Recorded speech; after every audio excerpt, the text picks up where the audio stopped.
Hey board gamers, BJ from Board Game Gumbo here, back with another unboxing. This time we're taking a look at a game that's in the universe of a game Richard Garfield designed. And Richard Garfield is one of the reasons why we got into the hobby as deep as we did way back with Magic the Gathering back in the 90s, and of course Robo Rally in the 2000s, for us at least. This one though is designed by one of our favorite designers, Alexander Pfister, and it's called Monster Expedition. Let's take a look inside the box and give you an overview of the gameplay. This is in the Carnival of Monsters universe, that game from Richard Garfield. I have not played Carnival of Monsters. Got some friends that do like it. Let's take a look at it. It's from 1 to 4 players. You've got the art on the front. There's the box on the back. That's the setup that we're going to see in just a second.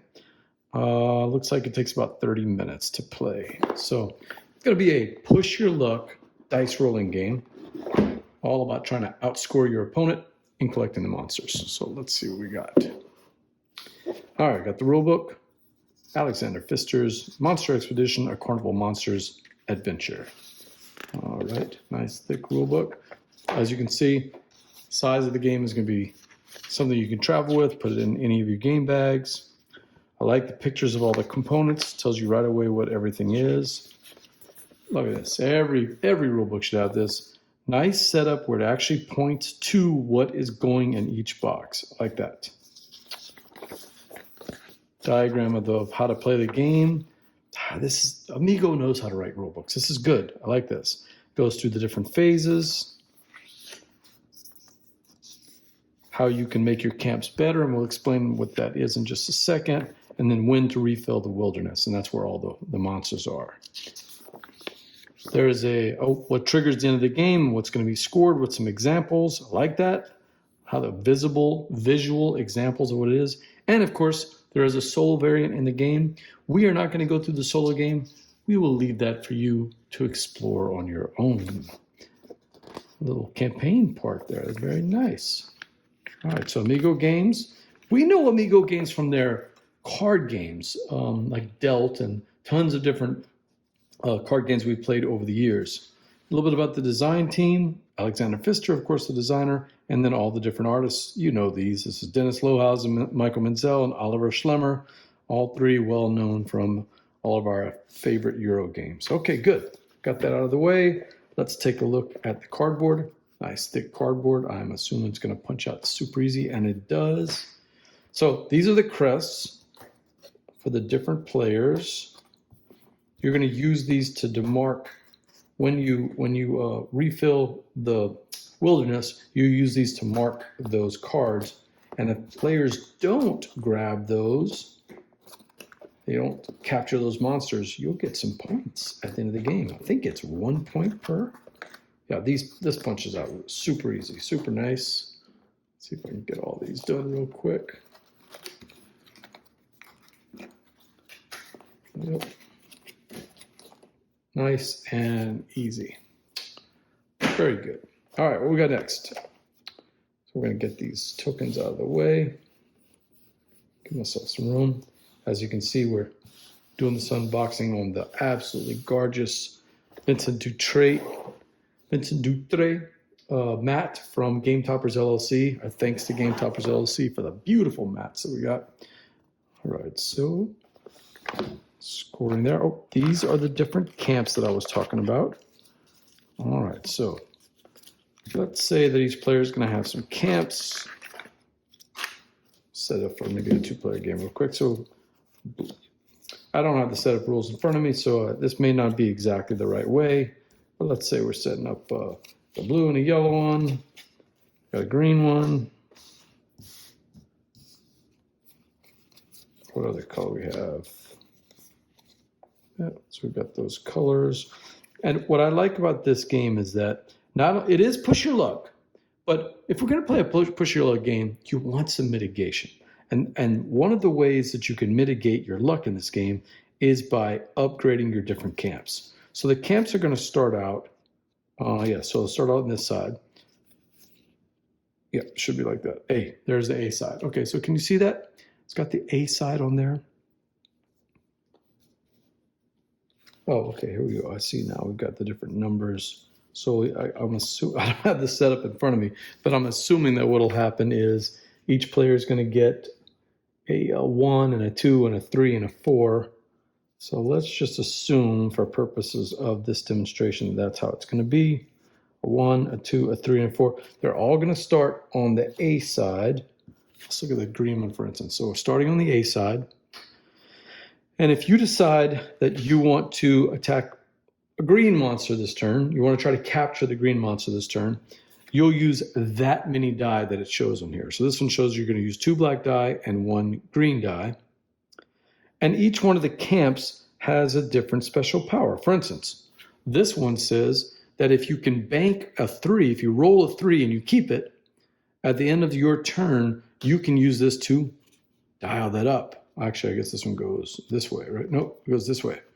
So now, on the next time you choose the green camp to hunt from, you'll actually have 3 black dice and a green die. And that'll just keep going up until finally you'll flip it over, starting with there. And now you've got 5 black die and a green die. So it's a way to mitigate that luck by increasing your chances, having more and more die, but having more and more dice. So now that we're talking about dice so much, let's take a look and see what dice we have.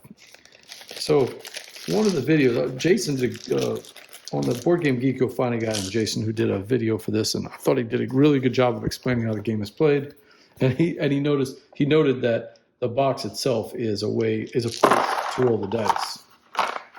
But here at a Gumbo, we're always lucky. People send us cool little dice trays, and I love this one. It looks sort of like Zelda, right? All right, so big, thick, chunky, easy to see dice. Well, most of them are see. This yellow one's it's kind of pale letters, pale white against that yellow. It's a little bit tough to see, but the rest of them are pretty easy to see. They roll nice. I like that. I mean, these are big. These are plastic, big and chunky, the way we like them. All right, so let's take a look at the monsters.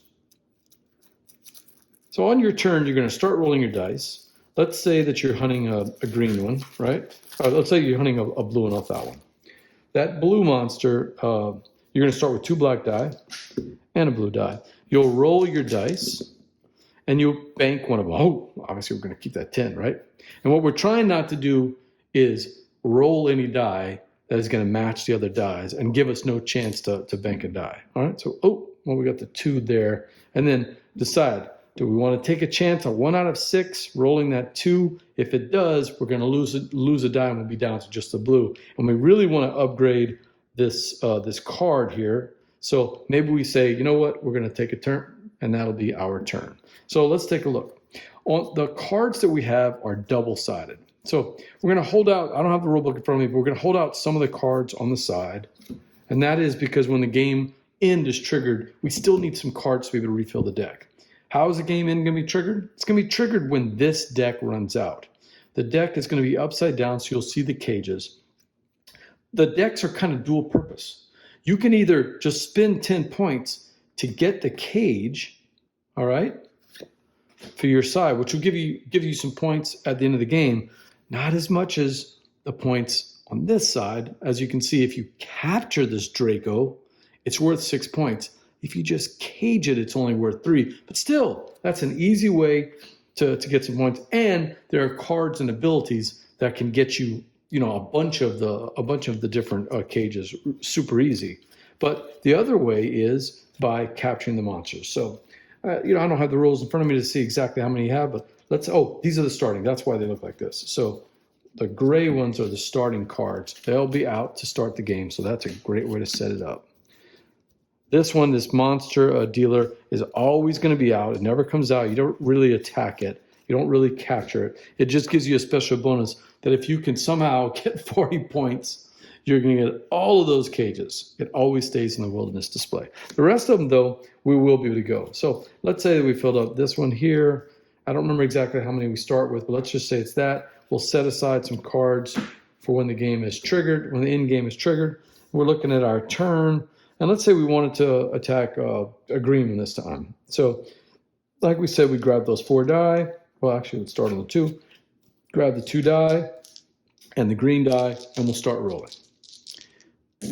Now, I showed you before how that works, where we're going to, obviously we don't have the green, we'll keep that black one instead. But once you're satisfied, and you don't want to push your luck anymore, because you don't want to roll a die that matches, which means you have to take out that die that you were using. You have one less die to try to hunt with. Once we can assign them to capture the so if we're hunting green, we can try to capture one of these fox fiends by getting the points that we need to beat it. And then we can also use the special dies that we rolled. Just, for instance, let's just say these were our choices. I have got the 2 here, which would allow me to boost this up. Some of these also say they're for all players. So this one, for instance, has a special symbol. Notice that it's got all players on it. And that means if anybody has a 10, we can actually, if I remember right, you actually can flip. I don't remember actually. We'll have to take a look real quick.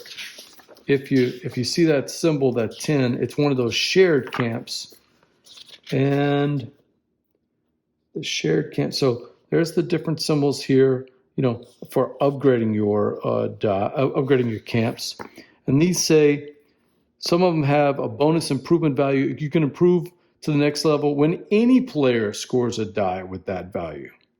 Oh, so it's if anybody uses it, they can do that. So all the other players will take a turn checking to see if they use a bonus improvement. Okay, so this one says we got that 2, but if any player gets a 10, if I had banked a 10, for instance, here, I got to watch out because, well, there's no 10 on there. So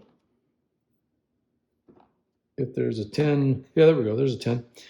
If I had played with a 10 there, that would give, or if the other player, had gotten a 10, that would give me the chance to improve it. So yeah, you get the big number, but you're also helping out the other players. And we'll keep doing this. We'll keep grabbing these cards as we beat them, and those are going to score us points at the end of the game.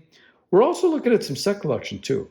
If you notice, this says that if you can get a green, a blue, and a yellow symbol, and it's basically these masks. Let's see if I can show this to you real quick.